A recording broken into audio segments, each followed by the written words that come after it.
So last class ಅಲ್ಲಿ ನಾವೇನ್ ಮಾಡ್ತಿದ್ವು ಅಂದ್ರೆ ಡೇಟಾಬೇಸ್ ಇಂಟ್ರಡಕ್ಷನ್ ಮಾಡ್ತಾ ಇದ್ದೋ. ಸೊ ಡೇಟಾಬೇಸ್ ಇಂಟ್ರಡಕ್ಷನ್ ಮಾಡುವಾಗ ನಾವು ನೋಡ್ದೋ ಇನ್ನ ಯಾರದು ವೈಟಿಂಗ್ ಅದು ಒಂದು ಡೇಟಾಬೇಸ್ ಕಾನ್ಸೆಪ್ಷನ್ ಲೆವೆಲ್ ಬರಬೇಕು ಅಂತಂದ್ರೆ ಡೇಟಾ ಮಾಡೆಲ್ ಅಲ್ಲಿ ಒಂದು ಮಿನಿ ವರ್ಲ್ಡ್ ಅಂತ ಹೇಳಿ ಕನ್ಸಿಡರ್ ಮಾಡ್ದು. ಯಾಕೆಂದ್ರೆ ಡೇಟಾಬೇಸ್ ನ ಕ್ರಿಯೇಟ್ ಮಾಡ್ಬೇಕು ಅಂತಂದ್ರೆ ಇಟ್ಸ್ ನಥಿಂಗ್ ಬಟ್ ನಂಗೊಂದು ಅದರದೇ ಆದ ಒಂದು ಎನ್ವೈರನ್ಮೆಂಟ್ ಕ್ರಿಯೇಟ್ ಆಗುತ್ತೆ. ಆ ಎನ್ವೈರನ್ಮೆಂಟ್ ಅಲ್ಲಿ ಅದರದೇ ಆದ ಒಂದು ಜಗತ್ನ ನಾವು ಸೃಷ್ಟಿ ಮಾಡ್ಬೋದು ಅಂತೇಳಿ ನಾವು ಹೇಳಿದ್ವು. ಸೊ ಅದಕ್ಕೊಂದು ಎಕ್ಸಾಂಪಲ್ ಕೂಡ ತಗೊಂಡೆ. ಒಂದು ಯೂನಿವರ್ಸಿಟಿ ಅಂತ ತಗೊಳ್ಳೋಣ, ಒಂದು ಯೂನಿವರ್ಸಿಟಿ ಎನ್ವೈರನ್ಮೆಂಟ್ ನ ತಗೊಳ್ಳೋಣ. ಸೊ ಒಂದು ಯೂನಿವರ್ಸಿಟಿ ಎನ್ವೈರನ್ಮೆಂಟ್ ನ ತಗೊಂಡಾಗ ಅದರಲ್ಲಿ ಮಿನಿ ವರ್ಲ್ಡ್ಗಳು ರಿಯಲ್ ಎಂಟಿಟೀಸ್ಗಳು ಕ್ರಿಯೇಟ್ ಆಗ್ತಾ ಹೋಗ್ತವೆ. ಸೊ ಆ ರಿಯಲ್ ಎಂಟಿಟೀಸ್ ಫಾರ್ ಎಕ್ಸಾಂಪಲ್ ನಾವು ತಗೊಂತಿದ್ರೆ ಇದಕ್ಕಿಂತ ಜಾಸ್ತಿ ಇದ್ದಾವೆ. ಅದು ನಾನು ಒಂದು ಸಿಂಪಲ್ ಆಗಿ ನಿಮ್ಗೆ ಅರ್ಥ ಆಗೋದಕ್ಕೋಸ್ಕರ ತಗೋತಾ ಇದ್ದೀನಿ. ಏನೋದು student, course, section, department, instructors. So ನನಗೆ ಈ ಒಂದು ಸ್ಟೂಡೆಂಟ್ ಅನ್ನೋದು ಒಂದು ಎಂಟಿಟಿ, ಸರಿನಾ, ಕೋರ್ಸ್ ಅನ್ನೋದು ಒಂದು ಎಂಟಿಟಿ, ಸೆಕ್ಷನ್ ಅನ್ನೋದು ಒಂದು ಎಂಟಿಟಿ, ಡಿಪಾರ್ಟ್ಮೆಂಟ್ ಅನ್ನೋದು ಒಂದು ಎಂಟಿಟಿ, ಇನ್ಸ್ಟ್ರಕ್ಟರ್ ಅನ್ನೋದು ಒಂದು ಎಂಟಿಟಿ. ಸೊ ಈ ರೀತಿ ಎಂಟಿಟೀಸ್ ನ ಕ್ರಿಯೇಟ್ ಮಾಡ್ತಾ ಹೋಗ್ತೀವಿ. ಈ ಎಂಟಿಟೀಸ್ ನ ನಾವು ಮಿನಿ ವರ್ಲ್ಡ್ ಅಂತ ಕರಿತೀವಿ. ಯಾಕೆ ಇದು ಮಿನಿ ವರ್ಲ್ಡ್ ಅಂತ ಅಂತೀವಿ? ಫಾರ್ ಎಕ್ಸಾಂಪಲ್ ಇದನ್ನ ಮಿನಿ ವರ್ಲ್ಡ್ ರಿಲೇಶನ್ಶಿಪ್ ಹೆಂಗಿದೆ ಅಂತಂದ್ರೆ ಸೆಕ್ಷನ್ಸ್ ಕೋರ್ಸ್ ಮೇಲೆ ಸ್ಪೆಸಿಫೈ ಆಗುತ್ತೆ. ಫಾರ್ ಎಕ್ಸಾಂಪಲ್ ನಿಮ್ಗೆ ಏನಾಗುತ್ತೆ, PCM ಅನ್ನೋದು ಒಂದು ಕೋರ್ಸು, PMCS ಅನ್ನೋದು ಒಂದು ಕೋರ್ಸು, CBZ ಅನ್ನೋದು ಒಂದು ಕೋರ್ಸು. ಅದೊಂದು ಸೆಕ್ಷನ್ಸ್ ಗಳು ಮಾಡ್ಕೊಂಡಿದೀವಿ. A ಸೆಕ್ಷನ್, B ಸೆಕ್ಷನ್, ಇದು ಯಾವ್ದೋ ಒಂದು ಸೆಕ್ಷನ್ ಅಂತ ಮಾಡ್ಕೊಂಡಿದೀವಿ. ಸೊ ಹಾಗಾಗಿ ಈ ಎಲ್ಲಾ ಸೆಕ್ಷನ್ಸ್ ಗಳು ಸ್ಪೆಸಿಫಿಕ್ ಆಗಿ ಕೋರ್ಸ್ ಮೇಲೆ ಡಿಪೆಂಡ್ ಆಗಿರ್ತದೆ ಅಲ್ವಾ? ಅರ್ಥ ಆಗ್ತಿದ್ಯಾ ನಾನು ಹೇಳ್ತಾ ಇರೋದು? ಸೊ ಸ್ಟೂಡೆಂಟ್ಸ್ ನಮ್ಗೆ ಯಾವ ಸೆಕ್ಷನ್ ಬೇಕೋ ಆ ಸೆಕ್ಷನ್ ತಗೋಬಹುದು. ಸೊ ನನಗೆ ಫಾರ್ ಎಕ್ಸಾಂಪಲ್ ನಾನು PCM ಹೋಗ್ಬೇಕು ಅಂತೀವಿ. ಫಾರ್ ಎಕ್ಸಾಂಪಲ್ BCom ಬನ್ನಿ. BCom ಬಂದ್ರೆ ನಾನು A ಸೆಕ್ಷನ್ ಹೋಗ್ತೀನಿ, B ಸೆಕ್ಷನ್ ಹೋಗ್ತೀನಿ, C ಸೆಕ್ಷನ್ ಹೋಗ್ತೀನಿ, D ಸೆಕ್ಷನ್ ಹೋಗ್ತೀನಿ ಅಂತ ಹೇಳ್ತಾರೆ. ಸೊ ಸ್ಟೂಡೆಂಟ್ಸ್ ಗಳನ್ನ ಏನ್ ಮಾಡ್ತೀವಿ ನಾವು ಅಲಾಟ್ ಮಾಡಿರ್ತೀವಿ. ಅಲಾಟ್ ಮಾಡಿದ್ರು ಕೂಡ ನಾವೇನ್ ಮಾಡ್ತೀವಿ ಅವ್ರಿಗೆ ಯಾವ್ದು ಬೇಕದನ್ನ ಆಯ್ಕೆ ಮಾಡ್ಕೊಳ್ಳಿಕ್ಕೆ ಅವಕಾಶ ಮಾಡ್ಕೊಡ್ತೀವಿ. ಸೊ ಅದೇ ತರ ಕೋರ್ಸಸ್ ಪ್ರೀ ರಿಕ್ವೆಸ್ಟ್ ಕೋರ್ಸಸ್ ಗಳು ಇರ್ತವೆ. ಸೊ ಇದು ಕಂಪಲ್ಸರಿ ಓದ್ಬೇಕು, ನೀವು ಕೇಳ್ಬಿಟ್ಟು ತಗೊಂಡು ಓದುವಂತ ಕೋರ್ಸ್ಗಳು ಇರ್ತವೆ. ಹಾಗಾಗಿ ಪ್ರೀ ರಿಕ್ವೆಸ್ಟ್ ಕೋರ್ಸಸ್ ಗಳು ಕೂಡ ಇರ್ತವೆ. ಸೊ ಇನ್ಸ್ಟ್ರಕ್ಟರ್ಸ್ಗಳು ಎಲ್ಲಾ ಟೀಚರ್ಸ್ಗಳು ಎಲ್ಲಾನು ಪಾಠ ಮಾಡಲ್ಲ. ಯಾಕಂದ್ರೆ ಒಂದೊಂದು ಸೆಕ್ಷನ್ಸ್ ಗಳಿಗೆ ನಾವು ಹಂಚ್ಕೊಂಡಿರ್ತೀವಿ ಮಾಡೋದಕ್ಕೆ. ಹಾಗಾಗಿ ಟೀಚರ್ಸ್ ಗಳು ಏನ್ ಮಾಡಿರ್ತಾರೆ, ಇನ್ಸ್ಟ್ರಕ್ಟರ್ಸ್ ಗಳು ಸೆಕ್ಷನ್ಸ್ ಗಳನ್ನ ಹಂಚ್ಕೊಂಡು ಆ ಸೆಕ್ಷನ್ಸ್ ಗಳನ್ನ ನಾವೇನ್ ಮಾಡ್ತಾರೆ ಪಾಠ ಮಾಡ್ಲಿಕ್ಕೆ ಹೋಗ್ತಾರೆ. ಸೊ ಹಾಗಾಗಿ ಇನ್ಸ್ಟ್ರಕ್ಟರ್ಸ್ ಟೀಚ್ ಮಾಡೋದು ಸೆಕ್ಷನ್ಸ್ ಮೇಲೆ ಹೋಗ್ತಾ ಇರ್ತದೆ. ಸೊ ಕೋರ್ಸಸ್ ಆರ್ ಆಫರ್ ಮಾಡೋದು ಅದು ಡಿಪಾರ್ಟ್ಮೆಂಟ್ ಎಕ್ಸಿಸ್ಟಿಂಗ್ ಇದ್ರೆ ಮಾತ್ರ ಕೋರ್ಸ್ ನ ಆಫರ್ ಮಾಡ್ತದೆ. ಡಿಪಾರ್ಟ್ಮೆಂಟ್ ಇಲ್ಲ ಅಂತಂದ್ರೆ ಅದೇನ್ ಮಾಡಲ್ಲ, ನಮ್ಗೆ ಇದನ್ನ ಕೋರ್ಸ್ ನ ಆಫರ್ ಮಾಡಲ್ಲ. ಸರಿನಾ? ಅದೇ ತರ ಸ್ಟೂಡೆಂಟ್ಸ್ ಮೇಜರ್ ಸಬ್ಜೆಕ್ಟ್ಸ್ ಗಳನ್ನ ಎಲ್ಲಿ ತಗೋತಾರೆ ಅಂದ್ರೆ ಡಿಪಾರ್ಟ್ಮೆಂಟ್ಸ್. ಸೊ ನಿಮ್ಗೆ ಕಂಪ್ಯೂಟರ್ ಸೈನ್ಸ್ ಅನ್ನೋ ಡಿಪಾರ್ಟ್ಮೆಂಟ್ ಇಲ್ಲ ಅಂದ್ರೆ ಕಂಪ್ಯೂಟರ್ ಸೈನ್ಸ್ ನ ಮೇಜರ್ ಆಗಿ ಓದೋದಕ್ಕೆ ಆಗಲ್ಲ. ಸೊ ಹಾಗಾಗಿ ಸ್ಟೂಡೆಂಟ್ಸ್ ಎಲ್ಲಿ ತಗೋತಾರೆ ಅಂದ್ರೆ ಡಿಪಾರ್ಟ್ಮೆಂಟ್. ಸೊ ಇಲ್ಲಿ ಮಿನಿ ವರ್ಲ್ಡ್ ಅಲ್ಲಿ ನಾನು ಯಾವುದೇ ರಿಯಲ್ ಎಂಟಿಟಿ ತಗೊಂಡ್ರು ಕೂಡ each and every real entity will be having A specific relations with an another entity ಅನ್ನೋದನ್ನ ನಿಮ್ ನೆನಪಲ್ಲಿ ಇರಬೇಕು. ಯಾಕಂದ್ರೆ ನಾವು ಜಗತ್ತಲ್ಲಿ ಒಂದಕ್ಕೆ ಇನ್ನೊಂದಕ್ಕೆ ರಿಲೇಷನ್ಸ್ ಇಟ್ಕೊಂಡಿರ್ತೀವಿ. ಇದೇ ತರ ಇಲ್ಲೂ ಕೂಡ ನಮ್ಮ ಏನ್ ಮಾಡ್ತೀವಿ, ಒಂದು ಡೇಟಾಬೇಸ್ ಮಾಡೆಲ್ ನ ಕ್ರಿಯೇಟ್ ಮಾಡುವಾಗ, ಒಂದು ಡೇಟಾಬೇಸ್ ಕಾನ್ಸೆಪ್ಟ್ ನ ನಾವು ಪಾಠ ಮಾಡುವಾಗ ನಮ್ಗೆ ಒಂದು ಎಂಟಿಟಿಗೂ ಇನ್ನೊಂದು ಎಂಟಿಟಿಗೂ ಯಾವ ರೀತಿಯಲ್ಲಿ ನಮ್ಗೇನಾಗಿದೆ ರಿಲೇಷನ್ಸ್ ಇರ್ತವೆ ಅನ್ನೋದನ್ನ ನಾವು ಅರ್ಥ ಮಾಡ್ಕೋಬೇಕಾಗುತ್ತೆ. ಸೊ ಇದನ್ನ ನಾವು ಅರ್ಥ ಮಾಡ್ಕೊಳ್ಳುವಾಗ ನಾವು ಅರ್ಥ ಮಾಡ್ಕೋಬೇಕು ಅಬೋ ಎಂಟಿಟೀಸ್ ಆ ರಿಲೇಷನ್ಸ್ ಏನೋ ಟಿಪಿಕಲಿ ನಮ್ಗೆ ಏನಾಗುತ್ತೆ ಎಕ್ಸ್ಪ್ರೆಸ್ ಮಾಡ್ಬೋದು. ನಮ್ ಚಾಪ್ಟರ್ ಎಂಟಿಟಿ ರಿಲೇಶನ್ಶಿಪ್ ಅನ್ನೋದು ನಾವು ER ಡಯಾಗ್ರಾಮ್ ಅಂತ ಹೇಳ್ತೀನಿ. ಸೊ ER ಡಯಾಗ್ರಾಮ್ ನ ಪಾಠ ಮಾಡ್ತೀನಿ. ಅದು ನೆಕ್ಸ್ಟ್ 3 ಮತ್ತೆ 4ನೇ ಚಾಪ್ಟರ್ ಮಾಡುವಾಗ ನಾನು ನಿಮ್ಗೆ ಹೇಳ್ತೀನಿ. ಸರಿ, ಇನ್ನು ಡೀಟೇಲ್ ಆಗಿ ಹೋಗೋಣ ಅದನ್ನ. ಫಾರ್ ಎಕ್ಸಾಂಪಲ್ ಕೋರ್ಸ್ ಅಂತ ತಗೊಂಡ್ರೆ ನಿಮ್ಗೆ ಟೇಬಲ್ ನ ಯಾವ ತರ ಕ್ರಿಯೇಟ್ ಮಾಡ್ತೀರಾ? ಕೋರ್ಸ್ ಅನ್ನೋದು ಒಂದು ಎಂಟಿಟಿ, ರಿಯಲ್ ಎಂಟಿಟಿ. ಆ ರಿಯಲ್ ಎಂಟಿಟಿನ ಡಿಸ್ಕ್ರೈಬ್ ಮಾಡ್ತಾ ಇರೋದು ಆಟ್ರಿಬ್ಯೂಟ್ಸ್ ಗಳು. ಯಾವ ಆಟ್ರಿಬ್ಯೂಟ್ ಇದೆ? ಕೋರ್ಸ್ ನೇಮು, ಆ ಕೋರ್ಸ್ ಒಂದು ನಂಬರು, ಆ ಕ್ರೆಡಿಟ್ ಎಷ್ಟು ಕ್ರೆಡಿಟ್ಸ್, ಯಾವ ಡಿಪಾರ್ಟ್ಮೆಂಟ್ ಆ ಕೋರ್ಸ್ ನ ಆಫರ್ ಮಾಡ್ತಾ ಇದೆ ಅಂತೇಳಿ ನಾವು ನೋಡ್ಕೋತೀವಿ. ಫಾರ್ ಎಕ್ಸಾಂಪಲ್ ಇದು ನಾನು ನಿಮ್ಗೆ ಅರ್ಥ ಮಾಡ್ಲಿಕ್ಕೋಸ್ಕರ ಈ ಟೇಬಲ್ಸ್ ಗಳನ್ನ ತೋರಿಸ್ತಾ ಇದ್ದೀನಿ.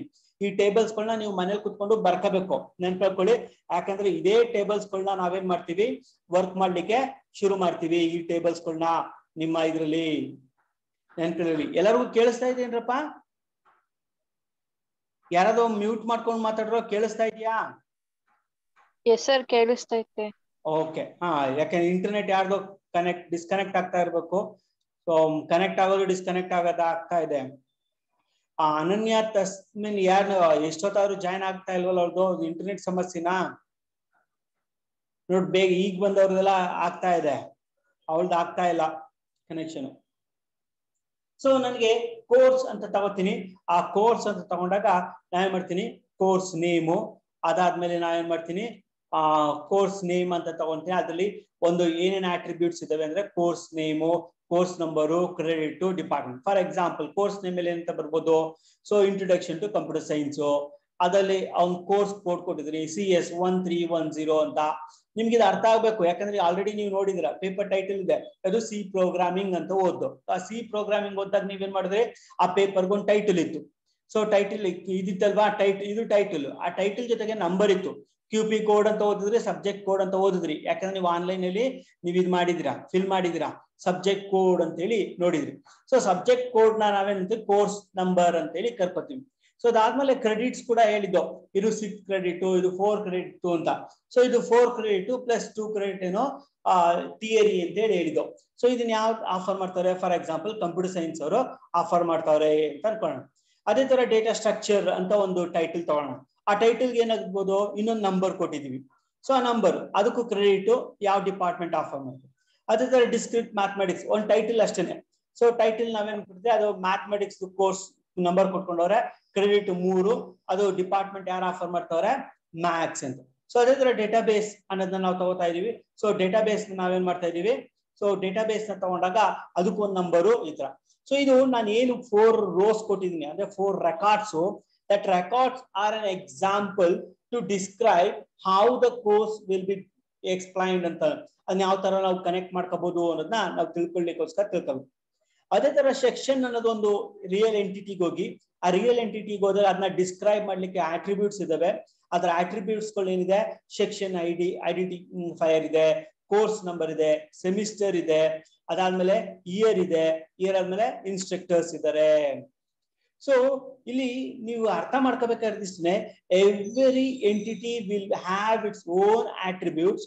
So which attribute will be a unique so that the entity can be clearly identified. So ಅದನ್ನ ಡಿಸ್ಕ್ರೈಬ್ ಮಾಡ್ಲಿಕ್ಕೆ ಆ ಎಂಟಿಟಿನ, ಸೊ ಅದನ್ನ ಮಾಡ್ಲಿಕ್ಕೆ. ಫಾರ್ ಎಕ್ಸಾಂಪಲ್ ನಿಮ್ಗೆ ತಗೊಂಡ್ರೆ, ನೀವು ಯಾರನ್ನಾದ್ರೂ ಒಬ್ಬರ ವ್ಯಕ್ತಿನ ತಗೊಂಡ್ರೆ, ಆ ವ್ಯಕ್ತಿಯನ್ನು ನೀವೇನ್ ಮಾಡ್ತೀರಾ, ಐಡೆಂಟಿಫೈ ಮಾಡ್ತೀರಾ, ಡಿಸ್ಕ್ರೈಬ್ ಮಾಡ್ತೀರಾ. ಸೊ ಈ ವ್ಯಕ್ತಿ ಹೀಗೆ ಇದ್ದಾನೆ ಈ ತರ ಅಂತ ಡಿಸ್ಕ್ರೈಬ್ ಮಾಡ್ತೀರಾ. ಆ ಡಿಸ್ಕ್ರಿಪ್ಷನ್ ಮಾಡೋ ಇದನ್ನ ಆಟ್ರಿಬ್ಯೂಟ್ಸ್ ಅಂತ ಹೇಳ್ತೀವಿ. ಸೊ ಆ ಡಿಸ್ಕ್ರಿಪ್ಷನ್ ಯಾವಾಗಲೂ ಒಬ್ರಿಗೂ ಇನ್ನೊಬ್ರಿಗೂ ಸೇಮ್ ಇತ್ತು ಅಂತಂದ್ರೆ ನಾವೇನ್ ಮಾಡ್ತೀವಿ, ಅದು ಯುನಿಕ್ನೆಸ್ ಇಲ್ಲ ಅಂತ. ಸೊ ಇಲ್ಲಿ ಯುನಿಕ್ನೆಸ್ ಇರಬೇಕು.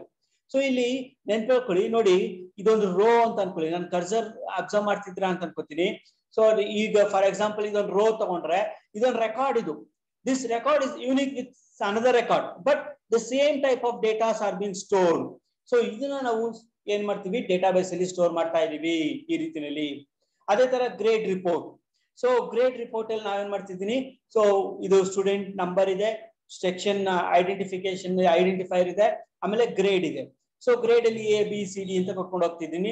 ಸೊ ಸ್ಟೂಡೆಂಟ್ ನಂಬರ್ ಕೂಡ ಇದೆ. ಸ್ಟೂಡೆಂಟ್ ನಂಬರ್ ಏನ್ ಮಾಡ್ಬೇಕು, ಆ student number is nothing but register number ಅಂತ ಅನ್ಕೊಳ್ಳೋಣ. ಸೊ ರಿಜಿಸ್ಟರ್ ನಂಬರ್ ನ ಇಟ್ಕೊಂಡ್ರೆ ಅವ್ನಿಗೆ ಏನು ಯಾವ ಗ್ರೇಡ್ ಇದೆ ಅಂತ ಹೇಳಿ ನಮ್ಗೆ ಬರ್ತದೆ. ಅದೇ ತರ ಪ್ರೀ ರಿಕ್ವೆಸ್ಟ್ ಕೋರ್ಸಸ್ ಕೂಡ ಮಾಡೋಣ. ಪ್ರೀ ರಿಕ್ವೆಸ್ಟ್ ಅಲ್ಲಿ ಕೋರ್ಸ್ ನಂಬರು, ಪ್ರೀ ರಿಕ್ವೆಸ್ಟ್ ನಂಬರ್ಗಳು ನೋಡಿ. ನಾನು ಏನ್ ಮಾಡ್ತೀನಿ, CS 3380 ಅಂತ ಮಾಡ್ತೀನಿ. ಪ್ರೀ ರಿಕ್ವೆಸ್ಟ್ ನಂಬರ್ ಏನು, CS 3320 ಅಂತ ಹೇಳಿ ಮಾಡ್ತೀನಿ. ನೋಡಿ 3320 ಅಂದ್ರೆ ಏನು, ಡೇಟಾ ಸ್ಟ್ರಕ್ಚರ್ ಅಂತ ಹೇಳಿ ಅದು ಕೋರ್ಸ್ ಸ್ಟ್ರಕ್ಚರ್. ಸೊ ಅದೇ ತರ CS 3380 ಅದ ಪ್ರೀ ರಿಕ್ವೆಸ್ಟ್ ಯಾವ್ದು ತಗೋಬಹುದು, ಮ್ಯಾಥ್ ತಗೋಬಹುದು, ಯಾವ್ದು 2410 ಡಿಸ್ಕ್ರಿಟ್ ಮ್ಯಾಥಮೆಟಿಕ್ಸ್ ಅನ್ನೋದನ್ನ ತಗೊಳ್ಬಹುದು. ಅದೇ ತರ CS 3320 ಅಂತ ಕೋರ್ಸ್ ಇದೆ, ಅದು ಪ್ರೀ ರಿಕ್ವೆಸ್ಟ್ ನೀವೇನ್ ಮಾಡೋದು, ಇನ್ನೊಂದು ಕೋರ್ಸ್ ತಗೋಬಹುದು, ಅದು ಇಂಟ್ರೊಡಕ್ಷನ್ ಟು ಕಂಪ್ಯೂಟರ್ ಸೈನ್ಸ್ ಅಂತ. ಸೊ ಈ ರೀತಿ ಪ್ರೀ ರಿಕ್ವೆಸ್ಟರ್ಸ್ ಕೂಡ ನಾವೇನ್ ಮಾಡೋದು, ತಗೊಳ್ಳಿಕ್ಕೆ ಸಾಧ್ಯ ಇದೆ. ಇಲ್ಲಿ ಒಂದು 4 ಸ್ಕೀಮಾಗಳನ್ನ ತೋರಿಸಿದ್ದೀನಿ. This is called as a table. ಆ ಟೇಬಲ್ ನಾವು ಸ್ಕೀಮಾ ಅಂತಾನು ಕರ್ಕೋತೀವಿ. ಸೊ ಈ ಸ್ಕೀಮಾನ ತೋರಿಸ್ತಾ ಇದೀನಿ. ಈ ಟೇಬಲ್ ನ ನಾವು ಡೇಟಾ ಬೇಸ್ ಅಂತ ಹೇಳಿ ಕರೆಯೋದು. ಅರ್ಥ ಆಗ್ತಿದೆ, ಡೇಟಾ ಬೇಸ್ ಅಂತ ಹೇಳಿ ಅದನ್ನ ನಾವು ಡಿಸ್ಕ್ರೈಬ್ ಮಾಡ್ತೀವಿ. ಸೊ ಮೇನ್ ಕ್ಯಾರೆಕ್ಟರಿಸ್ಟಿಕ್ಸ್ ಏನು ಡೇಟಾ ಬೇಸ್ದು, ಸೊ ವೆರಿ ಇಂಪಾರ್ಟೆಂಟ್. ನಾವೇನ್ ಮಾಡ್ಬೇಕಾಗಿದೆ, ನಮ್ಗೆ ಡೇಟಾಬೇಸ್ ಡಿಸ್ಕ್ರೈಬ್ ಮಾಡ್ಬೇಕಾಗಿದೆ, ಯಾವ ತರ ವರ್ಕ್ ಆಗುತ್ತೆ ಅಂತ ಹೇಳಿ ನಾವು ನೋಡ್ಬೇಕು. So main characters of the database approaches ಏನಪ್ಪಾ ಅಂದ್ರೆ ಸೆಲ್ಫ್ ಡಿಸ್ಕ್ರೈಬ್ಡ್ ನೇಚರ್ ಆಗಿರ್ತದೆ of A database systems. So ಇಲ್ಲಿ ಎ DBMS ಕ್ಯಾಟಲಾಗ್ ಒಂದು ಕ್ರಿಯೇಟ್ ಮಾಡಬೇಕು, stores the description of A particular database. Example data structure ಇರಬೇಕು, ಟೈಪ್ಸ್ ಇರಬೇಕು, ಕನ್ಸ್ಟ್ರೈನ್ಸ್ ಇರಬೇಕು. ನೆನ್ಪಿಟ್ಕೊಳ್ಳಿ, each and every database system should self describe ಆಗಿರ್ಬೇಕು. Self describe ಆಗ್ಲಿಕ್ಕೋಸ್ಕರ ನಾನು ಏನ್ ಇಟ್ಟಿರ್ತೀನಿ ಅಂದ್ರೆ ಅದ್ರಲ್ಲಿ ಒಂದು ಡೇಟಾ ಸ್ಟ್ರಕ್ಚರ್ ಇಟ್ಕೊಂಡಿರ್ತೀನಿ, ಅಲ್ಲಿ ಟೈಪ್ಸ್ ಇಟ್ಕೊಂಡಿರ್ತೀನಿ, ಕನ್ಸ್ಟ್ರೈನ್ಸ್ ಇಟ್ಕೊಂಡಿರ್ತೀನಿ. ಟೈಪ್ ಅಂತಂದ್ರೆ ನೆನ್ಪಿಟ್ಕೊಳ್ಳಿ ಡೇಟಾ ಟೈಪ್ಸ್ ಅದು. ಸೊ ಇಷ್ಟು ಮಾತ್ರ ಅಲ್ಲ, the description is called meta data. ಈ ಡಿಸ್ಕ್ರಿಪ್ಷನ್ ನಾವೇಂತ ಕರಿತೀವಿ, ಮೆಟಾ ಡೇಟಾ ಅಂತ ಕೂಡ ನಾವು ಕರಿತೀವಿ. This allow the data DBMS software to work with different database applications. ಈ ಒಂದು DBMS ಸಾಫ್ಟ್ವೇರ್ ಏನ್ ಮಾಡ್ತದೆ, ಬೇರೆ ಬೇರೆ ಡೇಟಾಬೇಸ್ ಅಪ್ಲಿಕೇಶನ್ ಜೊತೆ ವರ್ಕ್ ಮಾಡ್ಲಿಕ್ಕೆ ಅವಕಾಶ ಮಾಡಿಕೊಡ್ತದೆ. ಸೊ ಇದು ನಾವು ಮೇನ್ ಆಗಿ ಅರ್ಥ ಮಾಡ್ಕೋಬೇಕಾಗಿರೋದು. ಸೊ ಇನ್ಸಲ್ಷನ್ ಏನ್ ಮಾಡಬೇಕು, insulation between the programs and data ನಾವೇನ್ ಮಾಡ್ತೀವಿ, ಕಾಲ್ಡ್ ಪ್ರೋಗ್ರಾಮ್ ಡೇಟಾ ಇಂಡಿಪೆಂಡೆನ್ಸ್ ಅಂತ ಹೇಳಿ ಕರಿತೀವಿ. So allows the changing data structure and storage organisation without having to change the DBMS access program. So very very careful ಆಗಿರಿ. ನಾನು ಏನ್ ಹೇಳ್ತಿದ್ದೀನಿ ಅಂದ್ರೆ, ಒಂದು ಪ್ರೋಗ್ರಾಮ್ ನ ಟೇಬಲ್ ನ ಬರೆದಾದ್ಮೇಲೆ ಆ ಟೇಬಲ್ಗೆ ಆ ಡೇಟಾಗೂ ಒಂದು ಪ್ರೋಗ್ರಾಮ್ಗೂ ಒಂದು ಏನಿರ್ಬೇಕು ಅಂದ್ರೆ ಒಂದು ಸಂಬಂಧ ಇರ್ಬೇಕು, ಒಂದು ಪ್ರೋಗ್ರಾಮಿಂಗ್ ಸ್ಟ್ರಕ್ಚರ್ ಇಟ್ಕೊಂಡಿರ್ಬೇಕು. ಅವಾಗ ನಾನು ಆ ಪ್ರೋಗ್ರಾಮ್ ಮತ್ತೆ ಡೇಟಾ ಎರಡೂ ಸಪ್ರೇಟ್ ಆಗಿರ್ಬೇಕು. ಯಾವಾಗ ನನಗೆ ಡೇಟಾ ಆಕ್ಸೆಸ್ ಮಾಡ್ಬೇಕು, ನಾನು ಆ ಪ್ರೋಗ್ರಾಮ್ ನ ಕಾಲ್ ಮಾಡ್ತೀನಿ, ಕಾಲ್ ಮಾಡಿದಾಗ ಆ ಡೇಟಾ ಏನ್ ಮಾಡ್ಬೇಕು, ನನಗೆ ಪ್ರೆಸೆಂಟ್ ಆಗಂಗಿರ್ಬೇಕು. ಸೊ ಈ ರೀತಿಯ ಒಂದು ರಿಲೇಷನ್ಸ್ ನ ಇಟ್ಕೊಂಡಿದ್ರೆ that is called the database. So ನೆನ್ಪಿಟ್ಕೊಳ್ಳಿ, ಯಾಕಂದ್ರೆ ನಾನು ಯಾವಾಗ್ಲೂ ನಾನು ಡೇಟಾ ಸಿಕ್ಬಿಟ್ರೆ ಡೇಟಾನ ಕರೆಕ್ಟ್ ಮಾಡ್ಬಿಡ್ತೀವಿ. ಸೊ ಡೇಟಾ ಕರೆಕ್ಟ್ ಆಗ್ಬಾರ್ದು, ನನಗೆ ಒಮ್ಮೆ ಸೇವ್ ಮಾಡ್ಕೊಂಡಿರೋ ಡೇಟಾನ ನೀಟಾಗೆ ಸೇವ್ ಮಾಡ್ಬೇಕಾಗಿರ್ತದೆ. ಸೊ ಅಷ್ಟು ಮಾತ್ರ ಅಲ್ಲ, ಇಲ್ಲಿ ನಾಗೇನ್ಬೇಕು, allows the changing data structure ನ ಚೇಂಜ್ ಮಾಡ್ಕೋಬೇಕು ಅಂತ, and storage organisation without having to change the DBMS access program. ಏನು ಪ್ರೋಗ್ರಾಮ್ ಬರ್ತಿದೀನಿ ಆ ಒರಿಜಿನಲ್ ಪ್ರೋಗ್ರಾಮ್ ನ ಯಾವುದೇ ರೀತಿಯ ಡಿಸ್ಟರ್ಬೆನ್ಸ್ ಆಗದೆ ಇದ್ದಂಗೆ ಡೇಟಾ ಸ್ಟ್ರಕ್ಚರ್ ನ ಚೇಂಜ್ ಮಾಡ್ಬೋದು ಅಂಡ್ ಸ್ಟೋರೇಜ್ ಆರ್ಗನೈಸೇಷನ್ ಚೇಂಜ್ ಮಾಡ್ಬೋದು. ಸೊ ಆ ರೀತಿಯಾದ ಒಂದು ಎಬಿಲಿಟಿನ ಕೊಡಬೇಕು. ಆ ರೀತಿಯ ಎಬಿಲಿಟಿನ ಯಾವ್ದು ಕೊಡುತ್ತೆ ಅಂದ್ರೆ ನೆನ್ಪಿಟ್ಕೊಳ್ಳಿ, ದಿಸ್ ಡೇಟಾಬೇಸ್ ವಿಲ್ ಅಲೋ, ಈ ಡೇಟಾಬೇಸ್ ನಮ್ಗೆ ಅವಕಾಶ ಮಾಡಿಕೊಡ್ತದೆ. So example of simple database catalogue ನಾವು ತಗೊಂತಂದ್ರೆ ಒಂದು ರಿಲೇಷನ್ಸ್ ನ ತಗೊಂಡಿದೀವಿ.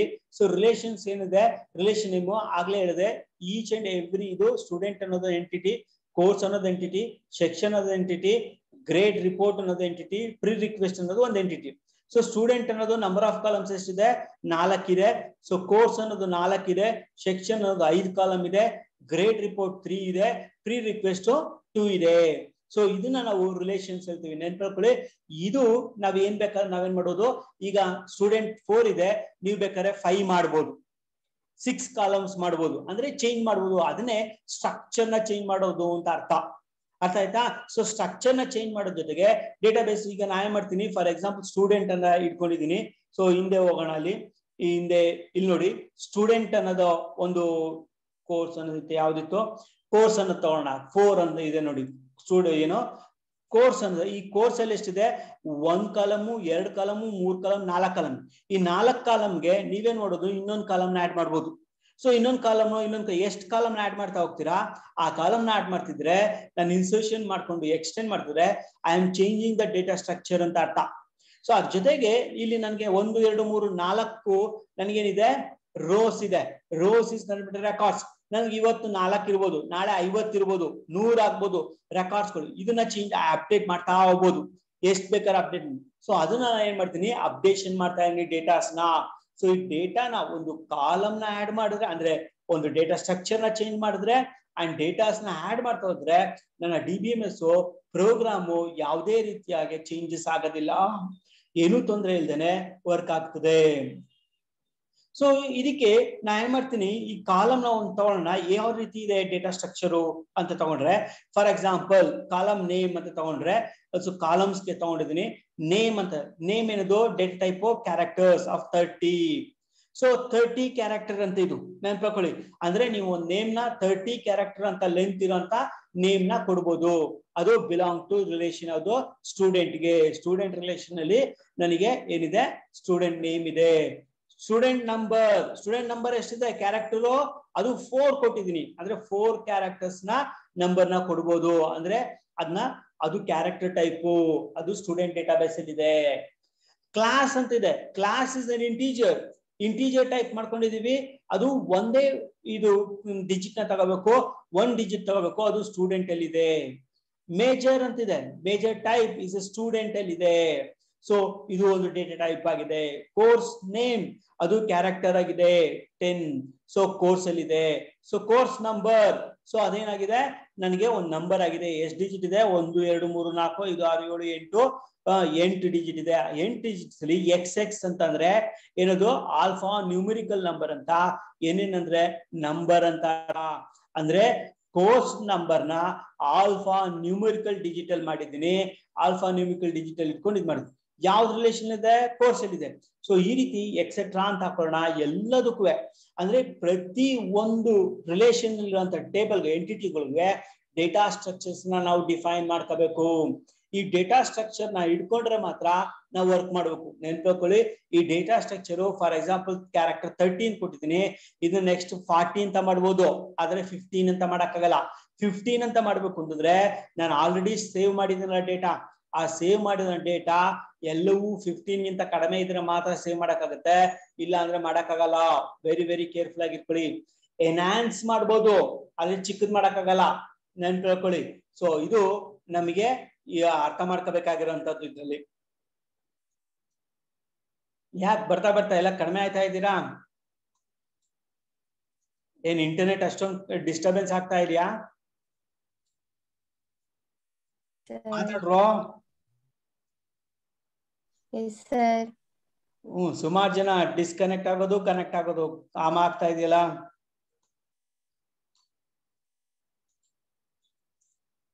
Okay, so main characteristics of database approaches ಏನಪ್ಪಾ ಅಂದ್ರೆ ಡೇಟಾ ಅಬ್ಸ್ಟ್ರಾಕ್ಷನ್ ಇರಬೇಕು. ಸೊ ಡೇಟಾ ಅಬ್ಸ್ಟ್ರಾಕ್ಷನ್ ಅಲ್ಲಿ ನಾವೇನ್ ಮಾಡ್ಬೇಕು ಅಂದ್ರೆ data module is used to hide the storage storage details and present the user with a conceptual view of the database. Very very important. ನಾವೇನ್ ಮಾಡ್ತೀವಿ ಅಂತಂದ್ರೆ ಈ ಡೇಟಾಬೇಸ್ ಅಪ್ರೋಚಸ್ ನಾವ್ ಯಾಕೆ ಯೂಸ್ ಮಾಡ್ತೀವಿ? ಡೇಟಾ ಅಬ್ಸ್ಟ್ರಾಕ್ಷನ್ ಮಾಡಕ್ಕೆ ಯೂಸ್ ಮಾಡ್ತೀನಿ. ಜಾವಾದಲ್ಲಿ ಕೊಟ್ಟಿರ್ಬೋದು.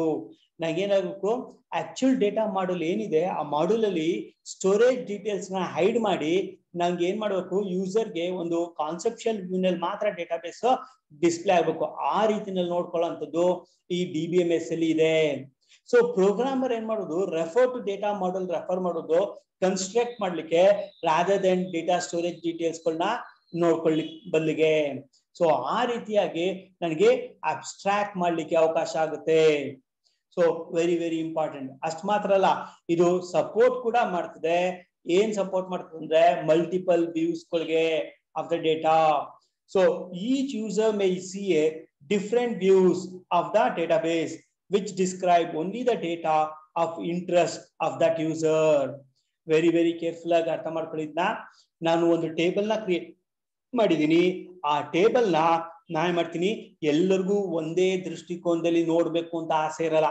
ಒಬ್ಬೊಬ್ಬರಿಗೆ ಏನ್ ಮಾಡ್ಬೇಕು, ಬೇರೆ ಬೇರೆ ಆಂಗಲ್ ಅಲ್ಲಿ ನೋಡ್ಬೇಕು, ಬೇರೆ ಬೇರೆ ಟೈಪ್ ಅಲ್ಲಿ ನೋಡ್ಬೇಕು ಅಂತ ಇರ್ತದೆ. ಸೊ ಹಾಗಾಗಿ same database, there is no change in a database, but the same database can be viewed in a different angle. So different view ನಲ್ಲಿ ಡಿಫರೆಂಟ್ ಸ್ಕೀಮಾದಲ್ಲಿ ನಾವೇನ್ ಮಾಡೋದು, ಪ್ರೆಸೆಂಟ್ ಮಾಡ್ಬೋದು, ನೋಡ್ಬೋದು. ಹಾಗಾಗಿ ಇದು ಮಲ್ಟಿಪಲ್ ವ್ಯೂಸ್ ಗಳನ್ನ ತೋರಿಸುತ್ತೆ. ಸೊ ಸಪೋರ್ಟ್ ಮಾಡ್ತದೆ. ಸೊ ನಮ್ಗೆ main characteristic of database approach ಅಲ್ಲಿ ಏನಪ್ಪಾ ಅಂದ್ರೆ sharing of data and multi user transaction processing ಆಗ್ಬೇಕು. ಶೇರಿಂಗ್ ಆಫ್ ಡೇಟಾ ಮತ್ತೆ multi user transaction processing very very very powerful. ಇದು ಅರ್ಥ ಮಾಡ್ಕೊಳ್ಳಿ. ನನ್ನ ಡೇಟಾಬೇಸ್ ಅಲ್ಲಿ ಏನಾಗುತ್ತೆ ಅಂದ್ರೆ ಶೇರ್ ಆಗುತ್ತೆ. ಸೇಮ್ ಟೈಮ್ ಅಲ್ಲಿ ನನಗೇನಾಗುತ್ತೆ, ಮಲ್ಟಿಪಲ್ ಯೂಸರ್ಸ್ ಗಳನ್ನ ಸೇಮ್ ಡೇಟಾನ ಆಕ್ಸೆಸ್ ಮಾಡಬಹುದು, ನೋಡ್ಬೋದು, ಅದನ್ನ ಜೊತೆ ಕಂಪ್ಯೂಟೇಷನ್ ಮಾಡಬಹುದು.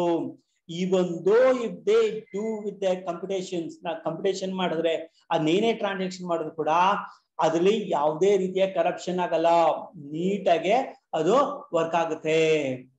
ಸೊ ಇಲ್ಲಿ ಏನಂತ ಹೇಳ್ತೀವಿ ಅಂದ್ರೆ sharing of data and multi-user transaction processing, allowing a set of concurrent user to retrieve from and to update the database. ನೆನಪಿಟ್ಕೊಳ್ಳಿ, ಈ ಕರೆಂಟ್ ಯೂಸರ್ಸ್ ಇಂದಾಗಿ ನಾವ್ ಮಾಡ್ಬೋದು, ರಿಟ್ರೀವ್ ಮಾಡಬಹುದು.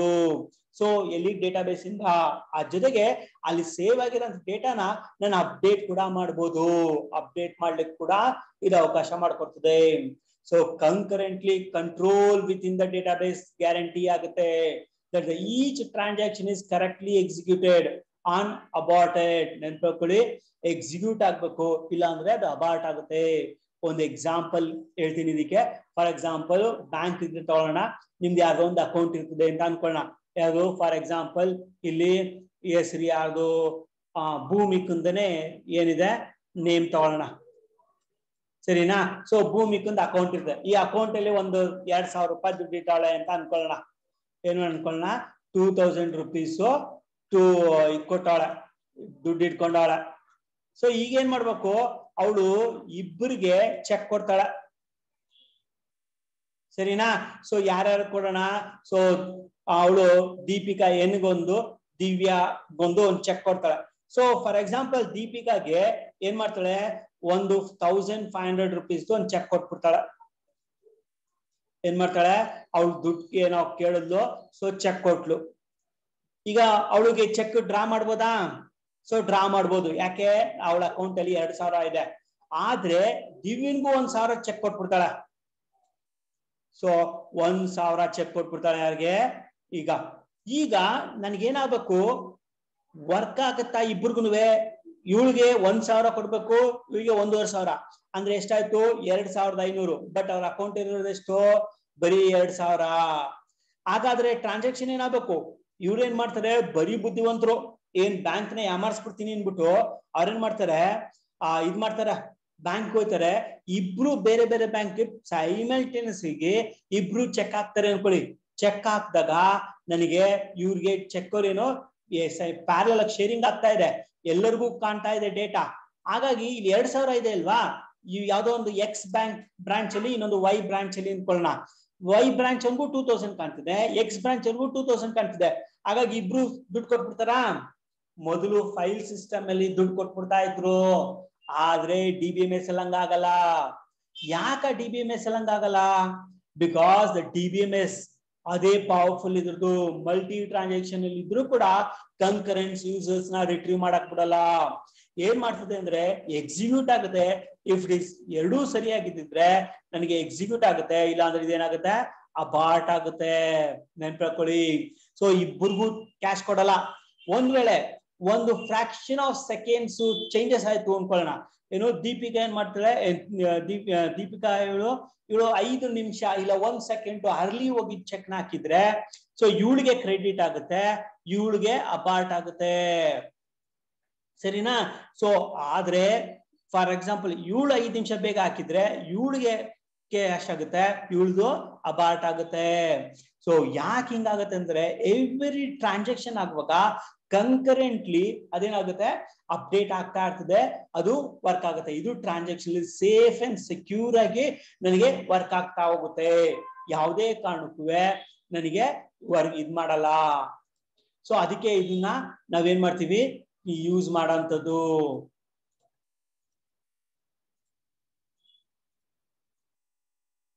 ಸೊ ನನಗೆ ರಿಕವರಿ ಕೂಡ ಮಾಡ್ಬೋದು ಇದರಲ್ಲಿ. ಏನಿದು ರಿಕವರಿ ಅಂತ ಅಂದ್ರೆ, ಸೊ ನನಗೆ recovery sub system ensure each completed transaction as it's effective permanent record in the database.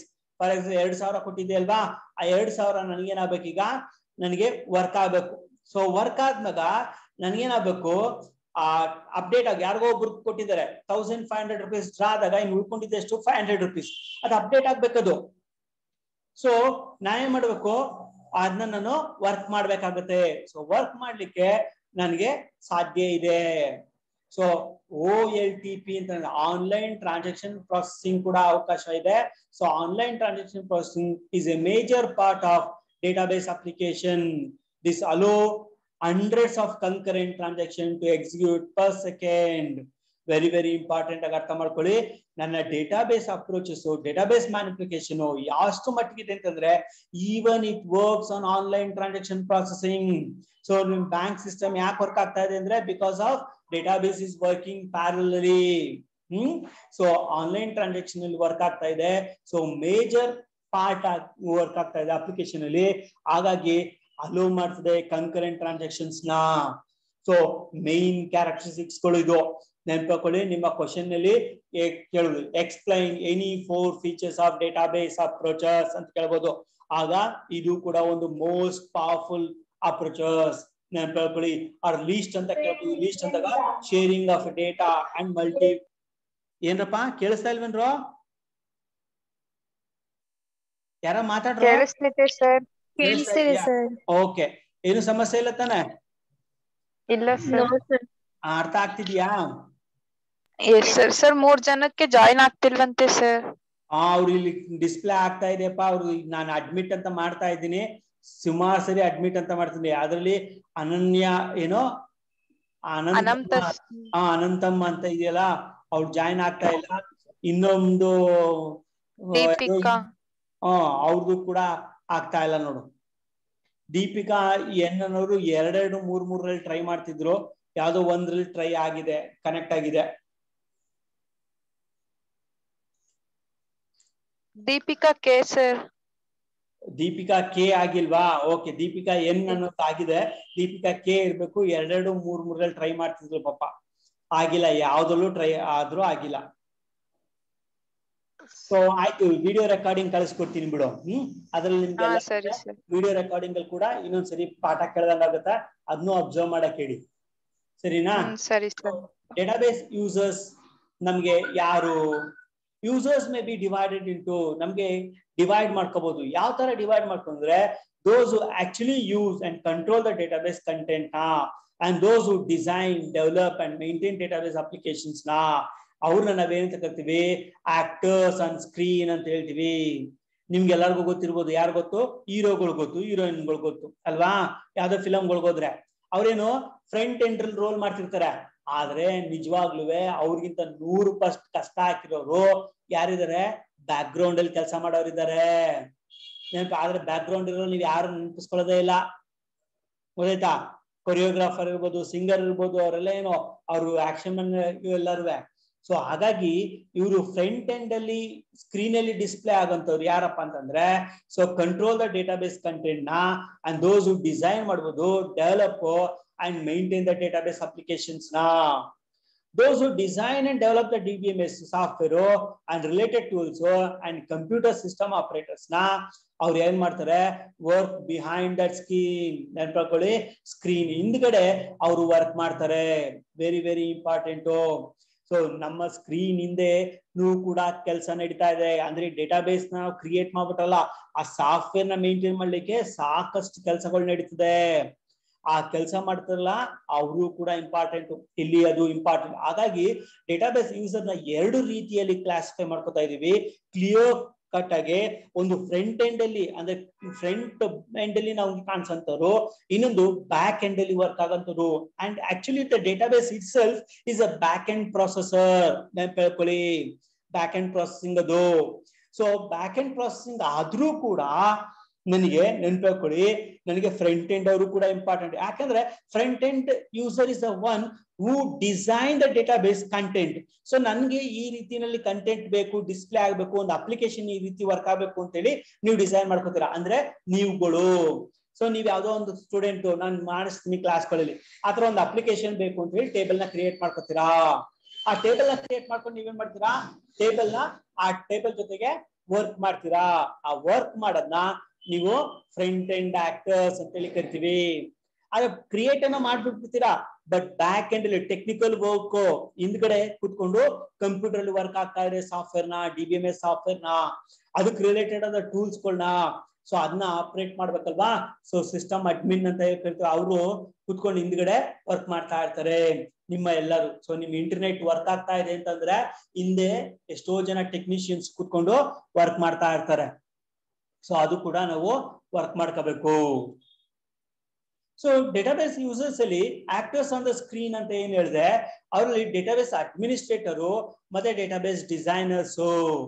So ಈ ಫ್ರಂಟ್ ಎಂಡ್ ಅಲ್ಲಿ ಅಡ್ಮಿನಿಸ್ಟ್ರೇಟರ್ಸ್ ಏನಿದ್ದಾರೆ responsible for authorising access to the database for coordinating and monitoring its use. ಅಷ್ಟು ಮಾತ್ರ ಅಲ್ಲ, acquiring software and hardware resources, control ಮಾಡಬೇಕು its use and monitoring efficiency of operations ಅಂತೇಳಿ ಕರಿತೀವಿ. ಅಂದ್ರೆ ಈ ಡೇಟಾಬೇಸ್ ಅಡ್ಮಿನಿಸ್ಟ್ರೇಟರ್ ನೀವು ಕೇಳಿರ್ಬೋದು, ಬ್ಯಾಂಕ್ ಹೋಗ್ಲಿ ಎಲ್ಲೇ ಹೋದ್ರಿ ಒಬ್ಬ ಅಡ್ಮಿನಿಸ್ಟ್ರೇಟರ್ ಇರ್ತಾರೆ. ಇಲ್ಲಿ ಅಡ್ಮಿನಿಸ್ಟ್ರೇಟರ್ ಇಲ್ಲಿ ಯಾವ ಅಡ್ಮಿನಿಸ್ಟ್ರೇಟರು ಡೇಟಾಬೇಸ್ ಮಾತ್ರ ಅಡ್ಮಿನಿಸ್ಟ್ರೇಟ್ ಮಾಡ್ತಾನೆ, ಡೇಟಾಬೇಸ್ ಮಾತ್ರ ಕಂಟ್ರೋಲ್ ಮಾಡ್ಕೊತಾನೆ, ಅಷ್ಟು ಮಾತ್ರ ಇವನ್ ಕೆಲಸ. ಸೊ ಇವನೇನ್ ಮಾಡ್ತಾನೆ, ರೆಸ್ಪಾನ್ಸಿಬಲ್ ಮಾಡ್ಬೇಕು for authorising access to the database. ಅದ್ರ ಜೊತೆಗೆ ಕೋಆರ್ಡಿನೇಟಿಂಗ್ ಮಾಡ್ಬೇಕು, ಮಾನಿಟರಿಂಗ್ ಮಾಡ್ಬೇಕು ಇಟ್ಸ್ ಯೂಸ್ ನ, ಅಕ್ವೈರಿಂಗ್ ಸಾಫ್ಟ್ವೇರ್ ನ, ಹಾರ್ಡ್ವೇರ್ ರಿಸೋರ್ಸಸ್ ನ, controlling its use and monitoring efficiency of operations ಅಂತ ಹೇಳಿ ಕರಿತೀವಿ. ಸೊ ಇದು main important database administrators. So ಇದಾದ್ಮೇಲೆ ಡೇಟಾಬೇಸ್ ಡಿಸೈನರ್ ಅಂತ ಇರ್ತೀವಿ. ಈ ಡೇಟಾಬೇಸ್ ಡಿಸೈನರ್ ಏನಪ್ಪಾ ಮಾಡ್ತಂದ್ರೆ responsible to define the content. So content ಯಾವ ರೀತಿ ಇರಬೇಕು, ಸ್ಟ್ರಕ್ಚರ್ ಯಾವ ರೀತಿ ಇರಬೇಕು, ಕನ್ಸ್ಟ್ರೈನ್ಸ್ ಯಾವ ರೀತಿ ಇರಬೇಕು. ಕನ್ಸ್ಟ್ರೈನ್ಸ್ ಅಂದ್ರೆ ನೆನ್ಪಿಟ್ಕೊಳ್ಳಿ, it's nothing but rules and regulations. But rules and regulations ಅಂತ ಬರೆಯಂಗಿಲ್ಲ ನೀವು, ಕನ್ಸ್ಟ್ರೈನ್ಸ್ ಅಂತಾನೆ ಬರೀಬೇಕು. ಯಾಕಂದ್ರೆ technical terms are very very important while working or writing exams in a computer science. So constraints ಅಂತ ಹೇಳಿ ಕರಿತೀವಿ. ಕನ್ಸ್ಟ್ರೈನ್ಸ್ ಅಂತ ಮೀನಿಂಗ್ ಏನೋ ರೂಲ್ಸ್ ಅಂಡ್ ರೆಗ್ಯುಲೇಷನ್ಸ್ ಯಾವ ರೀತಿ ಇರಬೇಕು ಒಂದು ಡೇಟಾಗೆ, ಅಂಡ್ ಫಂಕ್ಷನ್ಸ್ ಇರಬೇಕು, and transaction against the database. Every transaction ಅಲ್ಲಿ ನಮ್ಗೆ ಇನ್ಸರ್ಷನ್ ಆಗೋದು, ಅಪ್ಡೇಟ್ ಆಗೋದು, ಮಾಡಿಫೈ ಆಗೋದು, ಡಿಲೀಷನ್ ಆಗೋದು, ಅದನ್ನ ನಾವೇನಂತ ಟ್ರಾನ್ಸಾಕ್ಷನ್ ಅಂತ ಹೇಳಿ ಕರಿತೀವಿ. ಆ ಟ್ರಾನ್ಸಾಕ್ಷನ್ಸ್ ಏನಾಗ್ತಾ ಇದೆ ಅದು ಎಲ್ಲವನ್ನು ಕೂಡ ನಾವೇನ್ ಮಾಡಬೇಕು, ಡೇಟಾಬೇಸ್ ಡಿಸೈನರ್ಸ್ ಡಿಸ್ಕ್ರೈಬ್ ಮಾಡಿರ್ತಾರೆ. ಅವ್ರು ಯಾವ ರೀತಿಯಲ್ಲಿ ನಾನು ಹೇಳಿರ್ತಾರೆ ಆ ರೀತಿಯಲ್ಲಿ ಅದೇನಾಗಬೇಕು, ಡೇಟಾಬೇಸ್ ಡಿಸೈನರ್ ಆಗ್ಬೇಕು. They must communicate with the end user and understand there needs. ಅವ್ರ ನೀಡ್ಸ್ ನ ಅವರು ಅರ್ಥ ಮಾಡ್ಕೋಬೇಕಾಗ್ಬರ್ತದೆ. ಸೊ ಈ ರೀತಿನಲ್ಲಿ ಅರ್ಥ ಮಾಡ್ಕೊಂಡು ಈ ಡೇಟಾಬೇಸ್ ಡಿಸೈನರ್ಸ್ ಏನ್ ಮಾಡ್ಬೇಕು, ಪ್ರೋಗ್ರಾಮ್ಸ್ ನ ಬರಿಬೇಕಾಗುತ್ತೆ, DBMS ನ ಕ್ರಿಯೇಟ್ ಮಾಡ್ಬೇಕಾಗುತ್ತೆ. ಇವರನ್ನ ತಪ್ಪಾಗಿ ಅರ್ಥ ಮಾಡ್ಕೊಂಡ್ಬಿಟ್ಟಿದ್ರೆ, ಅವ್ರು ಕನ್ಸ್ಟೆಂಟ್ಸ್ ನ ತಪ್ಪಾಗಿ ಕೊಟ್ಬಿಟ್ಟಿದ್ರೆ ನಿಮ್ಗೆ ಪ್ರೋಗ್ರಾಮ್ ತಪ್ಪಾಗ್ಬಿಡ್ತದೆ. ಫಾರ್ ಎಕ್ಸಾಂಪಲ್ ನೀವೇನ್ ಮಾಡ್ತೀರಾ, C1 15 ಮಾರ್ಕ್ಸ್ಗೆ ಬರ್ಬೇಕು, C2 15 ಮಾರ್ಕ್ಸ್ಗೆ ಬರ್ಬೇಕು, C3 ಬಂದಾಗ 60 ಮಾರ್ಕ್ಸ್ಗೆ ಬರ್ಬೇಕು. So C1 C2 C3 add ಮಾಡಿದಾಗ 100 ಮಾರ್ಕ್ಸ್ಗೆ ಬರ್ಬೇಕು. ಆ ರೀತಿನಲ್ಲಿ ಬರ್ಬೇಕು. ಅದು ಬಿಟ್ಬಿಟ್ಟು ಅವ್ರು ಏನಾದ್ರು C1ಗೂ 100 ಅಕ್ಸೆಪ್ಟ್ ಮಾಡ್ತದೆ, C2ಗೂ 100 ಅಕ್ಸೆಪ್ಟ್ ಮಾಡ್ತದೆ ಅಂದ್ರೆ 100% ಅವ್ರ ಪ್ರೋಗ್ರಾಮ್ ತಪ್ಪಾಗಿದೆ ಅಂತ ಅರ್ಥ ಆಗ್ತಿದ್ಯಾ? That is called A constraints. So constraints for example name ಅಂತ ಬರ್ಬೇಕು, ಸ್ಟೂಡೆಂಟ್ ನೇಮ್. ಅಲ್ಲಿ ಸ್ಟೂಡೆಂಟ್ ನೇಮ್ ಬರೋದ್ ಬಲ್ಲಿಗೆ ಕೋರ್ಸ್ ನೇಮ್ ಹಾಕ್ಬಿಡ್ತೀರಾ, ಟೈಪ್ ಮಾಡ್ಬಿಡ್ತೀರಾ, ಅದು ತಪ್ಪಾಗ್ಬೋಯ್ತದೆ. ಸೊ ಹಾಗಾಗಿ ತಪ್ಪಾಗ್ಬಾರ್ದು, ಅದು ಅಕ್ಸೆಪ್ಟ್ ಮಾಡಬಾರ್ದು. ಆಟೋಮೆಟಿಕ್ ಆಗದ ಬೌಂಡ್ರಿನಲ್ಲಿ ನೀವೇನಾದ್ರು ಸ್ಟೂಡೆಂಟ್ ನೇಮ್ ಜಾಗದಲ್ಲಿ ಕೋರ್ಸ್ ನೇಮ್ ಎಂಟರ್ ಮಾಡಿದ್ರೆ ಇಮಿಡಿಯೇಟ್ ಆಗಿ ಅದೇ ಏನಾಗಬೇಕು, ಬೌನ್ಸ್ ಆಗ್ಬೇಕು. ಅದು ಅಕ್ಸೆಪ್ಟ್ ಮಾಡಬಾರ್ದು ಡೇಟಾಬೇಸ್. ಆ ತರ ಅದನ್ನ ಕನ್ಸ್ಟ್ರೈನ್ಸ್ ಅಂತ ಹೇಳಿ ಕರಿತೀವಿ. ಪ್ರಾಬಲಿ ಇನ್ನೊಂದು ಮಿನಿಟ್ ಅಲ್ಲಿ ಕಟ್ ಆಗ್ಬೋದು. ಕಟ್ ಆದ್ರೆ ಮತ್ತೆ ರೀಸೆಂಡ್ ಮಾಡ್ತೀನಿ ಮೀಟಿಂಗ್ ಐಡಿನ. ಸೊ ಮತ್ತೆ ಜಾಯ್ನ್ ಆಗಿ, ಸರಿನಾ? ಕಂಟಿನ್ಯೂ ಮಾಡೋಣ ಇನ್ನೊಂದು half an hour. So responsible ಆಗಿರ್ಬೇಕು. ಸೊ ಫ್ರಂಟ್ ಎಂಡ್ ಅಲ್ಲಿ ತೋರ್ಸೋರು ಯಾರಪ್ಪ ಅಂದ್ರೆ ಡೇಟಾಬೇಸ್ ಅಡ್ಮಿನಿಸ್ಟ್ರೇಟರು, ಡೇಟಾಬೇಸ್ ಡಿಸೈನರು. ಅಷ್ಟು ಮಾತ್ರ ಅಲ್ಲ, ಎಂಡ್ ಯೂಸರ್ ಕಡೆ ಗಂಟೆ ಯೂಸ್ ಮಾಡೋರು. End user is also very very important. The end user ಅಂದ್ರೆ ಯಾರು? The uses the data for ಕ್ಯೂರೀಸ್.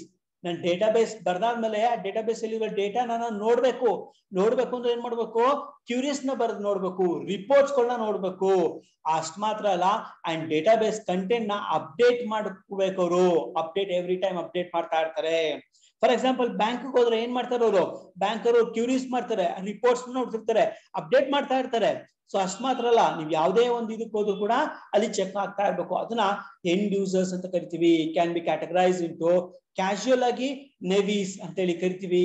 Casual ಅಂದ್ರೆ access the database occasionally when needed. So ಯಾವಾಗಾದ್ರೂ ಒಂದು ಅಪ್ರೂಪ್ ಆಗಿ ನಿಮ್ಗೆ